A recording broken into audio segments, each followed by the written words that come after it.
ನಂದಿವಾಹನ ನಾಗಭೂಷಣ ದೋಷ ದೋಷ ನಾಶ ವಿನಾಶನ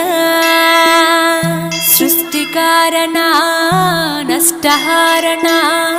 తమోరజో సత్వగుణ విమోచన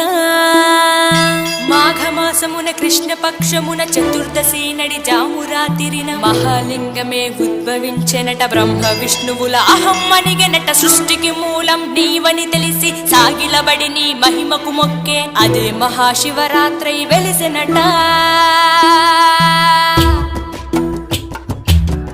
అరే ఓ జంగమా విభూది లింగమా పక్కన పార్వత